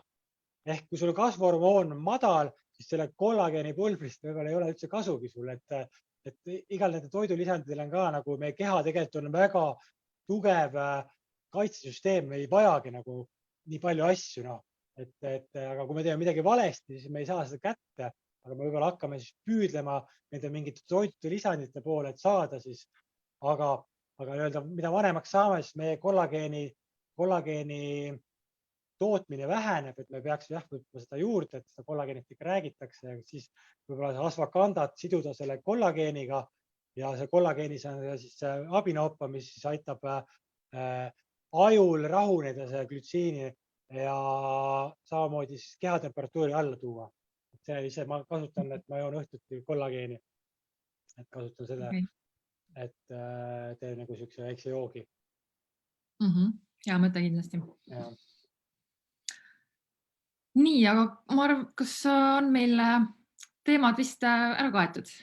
Kuidas sul tundub? Jah, läks kiirelt. Võib-olla mida nagu kokkuvõtteks öelda ongi see, et me saame nagu ise nii palju enda poolt ära teha, me saame nagu ise ennast jälgida, et kõik need alkoholid, kohvid, toitumine, valgus, tekid pajad, et me saame tegelikult juba ise nii palju ära teha, et näiteks ka, et see melatoniin toidulisandina on nagu liiga kerge nagu võtta ja selle toime nagu ka, et pigem nagu tegele enne nende teiste asjadega, et lõpeta nagu liigsöömine, liiga hiline söömine, et tee need asjad nagu enne korda ja siis alles võib-olla on sul vaja tõesti seda melatoniini võtta. Et jah, seda tahtsin öelda lõpuks. Unerohud on ka vaata, mis on hästi siuke nagu jah, et ütleme, et see ma ei tea, kas ongi, kuidas see melatoniin, kuna nagu minnakse unerohu peale, kuna nagu melatoniin, et seda nagu ei tea täpselt, aga see unerohud samamoodi, nad ei anna seda und tegelikult, mis me nagu vajame. Ja sealt nagu just see sõltuvus ka, et kuidas sa sellest nagu ravimist siis maha tuled, et seal on ka kindlasti omad nüansid jälle. Aga kas vaatame küsimusi? Kas on meile tulnud ka küsimusi? Kas sina, Timo, saad äkki vaadata neid? Mul oli ees, aga katus ära. Seal oli Remmunest. Kas soolalambid on head õhtuseks valguseks? Mul on ka Himalaia soolalamp. Ta ei ole jah nii suur UV sellega. On ka siuke äpid on ka luksmeetrid. Siuksed tasuta äpid, sa saad kontrollida ka, et sellel nii-öelda telefoni kaamera võtab seda valgustihedust, et see luks ongi, mida tihedam luks, mida suurem luks, seda rohkem ta võib mõjutada. Et see soolalambid, nad ei ole nii tugevad, et see on ka variant, aga kindlasti see punane valgus, see pirn, see tavaline pirn keera kuhugi laualampi, et see on nagu siuke parem. Aga jah, soolalamp ei ole nii hull ja kui ta soolalambid on nii-öelda madalamal ka, et tähtis on need suured valgused silmidest kõrgemal, et saaks alla. Nii. seda, kas kohv su und segab, ei pruugi ise teadagi. Sul võivad tekkida mikroärkamised, jah, et seda sa rääkisid ka, et need mikroärkamised. Palju peaks REM-und olema öösel? Minu auraring, selle puudus mul on kõige rohkem, et seda nagu kas tehnika ka ei tea, aga nad vist räägivad seal 2 tundi, 1,5 tundi, vist 2 tundi, seda täpselt ei teagi, aga noh, mina nagu ütlengi, et ma ei tunne, et kui mul nagu REM-und vähen, kuidagi mul väga midagi nagu halvasti oleks, et selle auraring nagu näitab mulle, et seal keskeltläbi võib-olla tund aega mul, et ma pärem lähtun sellest, et kuidas ma tunnen, aga pigem on see, seda on ilmselt väga raske, kui sul seda auraringi ei ole, siis sa ei saagi seda teha tegelikult, palju sul seda und on, on ju? jah, ütleme, et see auraring tegelikult ongi tegelikult niisugune mõõtmine, et on nagu niisugune kallis küll, aga vaata, kui ma küsin, inimesel probleem, et kui ma küsin, kuidas ta magab, vaata inimene ei tea tegelikult, see on nagu arsti juures, meil on nagu mingi tervisenäitajad, mille põhjal me saame nagu unel, meil ei ole niisuguseid näitajaid tegelikult ja niisugused need mõõdikud, unemõõdikud tegelikult on niisugused väga esmased tervist toetavad vahendid võib-olla, et nagu mõista oma und, sest mõtleme, see uneteadlikkus läheb pärast suuremaks, aga ma ostsin sellepärast, et ma mõistaksin ka, et nagu, et kuidas ma nagu numbrid näitavad ja kuidas ma ise tunnen ennast, ma oma mõttes kogu aeg nagu analüüsin. Et aga rohkem ei olegi praegu, jah. Kõik on selge inimestel, tundub. Või vist pole jõudnud vaadata, eks loodan, et vaatavad järgi ja nagu ma mainisin, et kui sa jagad seda videot, siis sul on võimalik võita auhind, raamat ja Blue Light Blocking Glasses. Aga tore, Elerin siis. Jaa, oli väga tore ja ma loodan, et kõik, kes kuulasid, said vähemalt ühe asja, mida nad ei teadnud ja saavad mingisuguseid nippe, mida rakendada, et oma unekvaliteeti siis toetada. Ja kui sul tekib ka tagantjärgi kuulates mingeid küsimusi, siis võid ikkagi meie poole pöörduda. Ma usun, sina ka, Timo, vastad hea meelega. Ja siis polegi muud kui uute kuulmisteni. Jah, aitäh kõigile ja vaatame, äkki siis mingis järgmises videos näeme jälle uuesti. Okei, tšau! Tšau!